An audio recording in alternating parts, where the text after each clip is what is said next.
이렇게 우리가 스승을 모시거나 부모를 모시거나 또 목회자를 모실 때에도 참 귀한 사람이 있다면, 내가 존경하고 사랑하는 사람이 있다면 그분의 마음을 파악하기 위해서 이렇게 애쓰고 노력을 하는데, 하나님을 섬기고 하나님 앞에서 신앙생활 하면서 가장 중요하게 여겨야 하는 것은 무엇일까요? 하나님께서 요나에게 말씀을 주십니다. 그리고 그 말씀을 주시면서 니느웨에 가서 전하라고 말씀하시죠. 근데 요나가 어떻게 합니까? 하나님의 말씀이 임했는데 피하여 도망갔다라는 거죠. 하나님 말씀에 전적으로 불순종한 겁니다. 근데 과연 이게 요나의 이야기입니까? 혹시 우리도 이렇게 살아가고 있지는 않습니다. 하나님께서 우리를 구원해 주셨다라는 것은 굉장한 은혜입니다. 아멘입니까? 그런데 우리가 이 예수를 믿는다는 거, 하나님이 믿어지고 구원을 받았다라는 것을 너무나 가볍게 생각할 때가 있다라는 거예요. 너무나 당연하게 여길 때가 있다라는 겁니다. 나는 하나님께서 천국 보내주실 거야 라는 확신을 가지는 거는 잘하는데, 그 이후에 내가 구원받았기 때문에 하나님 말씀대로 살아야 하는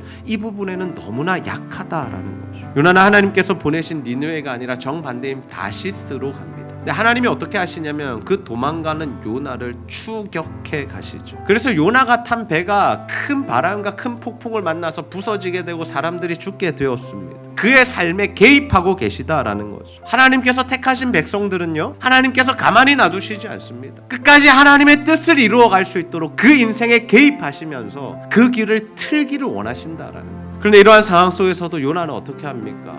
배 밑에 내려가서 잠을 자고 있었다라고 합니다. 사람들이 이야기합니다. 이 일이 누구에게서 일어난, 누구 때문일까? 제비 뽑아보자. 제비 뽑으니까 누가 걸립니까? 당연히 요나가 걸리죠. 이쯤 되면 요나가 어떻게 해야 됩니까? 회개하고 돌이켜야 됩니다. 하나님, 잘못했습니다. 이제는 제가 회개합니다. 주님, 용서해 주세요. 이제는 주님 말씀대로 살게요. 이렇게 나가야 하는데, 요나가 뭐라고 이야기를 하냐면요, 나를 바다에 던지라고. 하나님 말씀에 순종하는 것보다 내가 죽는 게 낫겠다.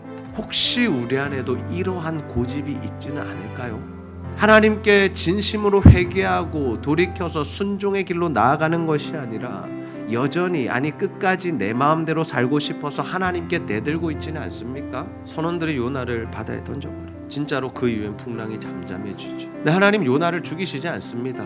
큰 물고기 준비하셔서 요나를 삼키게 하시죠. 우리는 요나서를 통해서 이 요나의 불순종보다 어디에 더 포커스를 맞추고 묵상하고 집중해야 하냐면, 요나를 추격해 가시는 그 하나님, 끝까지 요나의 삶에 개입하시는 그 하나님의 손길을 볼 수 있어요. 하나님의 뜻을 이루시기 위해서 한 사람을 어떻게 변화시켜 가시는가, 그 사람을 통해서 어떻게 하나님의 뜻을 이루어 가시는가 하는 것들을 우리가 볼 수 있어야 하죠. 그래서 우리가 신앙생활하면서 가장 중요한 게 뭐냐면요, 하나님의 마음을 아는 겁니다. 하나님 나에게 허락하신 이 자리, 이 삶의 현장, 일상, 이것을 허락하신 이유가 무엇일까를 발견하고 해석해낼 수 있어야 하죠. 니느웨 성읍이 사흘 동안 걸어야 될 만큼 큰 성읍이었다라고 성경은 기록하고 있습니다. 근데 요나가 하나님이 전하신 말씀을 어떻게 전하느냐면 하루 동안 다니며 외쳤다라고 하죠. 요나가 그렇게 개떡같이 전했는데 어떤 역사가 일어납니까? 니느웨 사람들이 그 하나님의 말씀을 듣고 왕으로부터 모든 백성들이 베옷으로 갈아입고, 특별히 왕은 죄를 뒤집어 썼다라고, 나라가 망하게 되었을 때 하는 행동. 하나님의 말씀이 그들에게 임했는데 그 말씀을 듣고 반응하고 회개하고 주님 앞에 엎드렸다라는 거죠. 하나님 이 모습을 보시면서 니느웨 백성들의 죄를 용서해 주시고 그들에게 내리시기로 하신 심판을 거두어 주십니다. 근데 이러한 하나님의 엄청난 은혜, 죽음에서 살아나는 놀라운 역사가 일어나는 이 현장에서 딱 한 사람이 다른 생각을 가지고 있는데, 그 사람이 누구냐면 바로 요나였습니다. 요나가 이 일, 하나님의 결정에 대해서 어떻게 반응합니까? 매우 싫어하고 성질을 냈다라고 성경은 기록하고 있습니다. 왜요? 요나는 니느웨가 망하기를 원했기 때문에. 하나님 그런 요나에게 하나님의 마음을 알려주시고자 박넝쿨 사건을 준비하십니다. 이 초막을 짓고 그 성이 어떻게 되나를 지켜보고 있었습니다. 하나님 심판 떨어질까 안 떨어질까, 마음으로 뭘 원합니까? 떨어지기를, 불이 막 떨어지기를 원했던 거죠.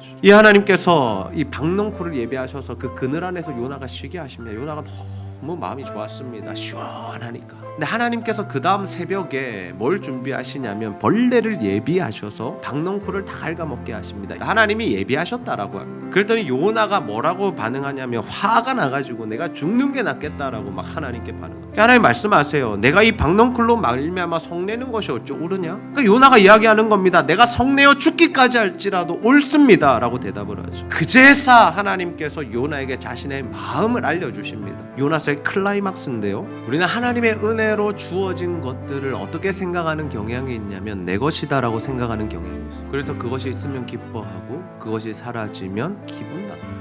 우리가 그러한 것들을 아끼는 삶을 살면서 어떨 때는 하나님보다 그것들을 더 소중하게 여기며 살아가죠. 근데 하나님께서 이 사건을 통해서 우리에게도 말씀하시는 바가 무엇입니까? 하나님 뭐가 가장 중요하다고 지금 말씀하고 계십니까? 한 영혼. 제발 다른 것에 마음 쏟지 말고 한 영혼 살리는 일에 좀 신경 써주겠니? 여러분, 이제 새로운 시대가 시작됩니다. 아멘입니까? 하나님께서 지금 이 전 세계적으로 시대를 새롭게 하고 계시고 마지막 때라고 말씀하고 계시고 이제는 그 복음을 전해서 영혼들을 살려내야 하는 일에 집중하기를 원하시는 때가 바로 이때다라는 거죠. 그 지표가 무엇입니까? 이제는 주의 말씀에 전적으로 순종하는 삶을 살라는 거예요. 이제는 십자가를 지라라는 겁니다. 우리의 기도와 다음 세대를 향한 그 쏟아놓는 그 사랑을 통해서 하나님께서 열매를 언제 나타내 주실지는 모르지만 그 열매를 맺어가는 삶을 살라는 것이죠. 이제는 우리가 십자가를 지기를 원합니다. 아멘입니까? 이제는 여러분, 우리가 복음을 전합시다. 이제는 정말 다음 세대를 살려내는 일에 우리의 모든 에너지를 한번 쏟아봅시다. 그래서 더 나아가서 하나님 주시는 복과 은혜를 덤으로 누리는, 그게 본질이 아니라 하나님 일을 감당하다 보니까 하나님 일을 더 잘 감당하라고 주시는 그 복과 은혜들을 덤으로 받아 누리는 저와 여러분, 그리고 여러분의 가정, 우리 교회가 되기를 주님의 이름으로 축복합니다.